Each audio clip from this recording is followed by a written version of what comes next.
ابھی وہ مرزا جیلوی جس کو میں جہنمی کہتا ہوں، اس کی تازہ ایک بکواس وائرل ہوئی ہے اور میں نے آج اس کے خلاف ابھی آنے سے پہلے فتویٰ صادر کیا ہے۔ اس نے رسول اکرم نور مجسم شفیع معظم صلی اللہ علیہ وسلم کے بارے میں ایک ایسا لفظ بولا کہ وہ زبان پہ لانے سے رونگٹے کھڑے ہو جاتے ہیں۔ وہ لفظ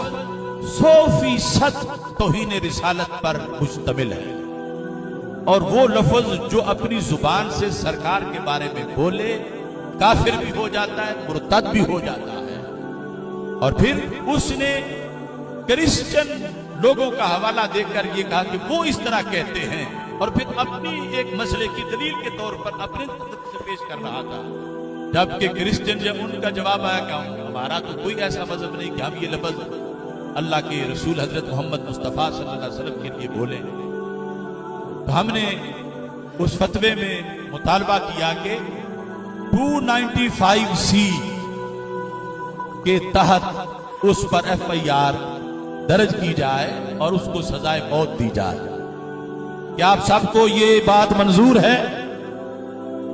وہ لفظ اس نے بولا ہے، معاذ اللہ، میں سرکار دو عالم صلی اللہ علیہ وسلم کا نام لیے بغیر ویسے تمہارے سامنے اس لفظ کا ذکر کرتا ہوں۔ وہ لفظ ہے لفظ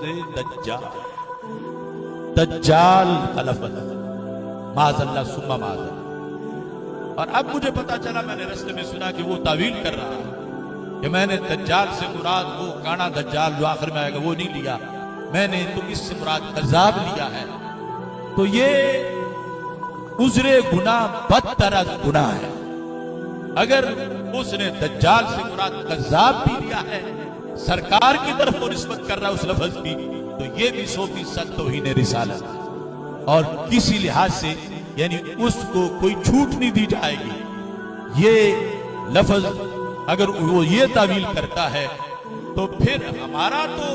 یہ 295C جو قانون ہے ہمارے ملک کا، شریعت تو شریعت ہے،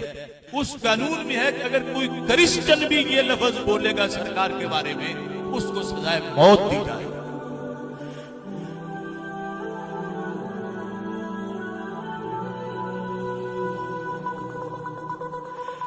سارے زور سے بولو کیونکہ یہ پیغام پوری دنیا پہ جائے گا۔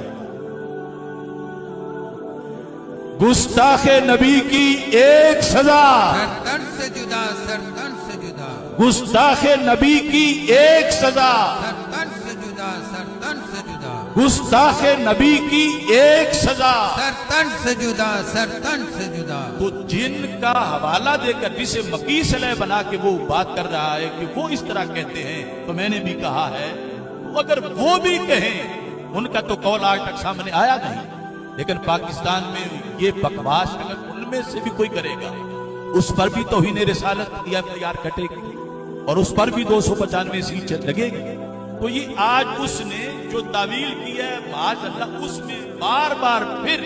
اس نے لفظ دجال کو کذاب کے معنی میں کر کے پھر رسول پاک صلی اللہ علیہ وسلم کی طرف نسبت کی ہے، اور پھر اگلا مسئلہ جو وہ بیان کرنا چاہتا تھا اس میں بھی اس نے اتنا بڑا جھوٹ کا بلندہ اور توہین اتنی زیادہ کی ہے۔ میں نے اس فتوے میں لکھا ہے کہ اگر 100 بار بھی اس پر 295C کی FIR کاٹ کر اسے سزا دی جائے پھر بھی تھوڑی ہے، جتنی بڑی توہین اس نے اللہ کے رسول حضرت محمد مصطفیٰ صلی اللہ علیہ وسلم کی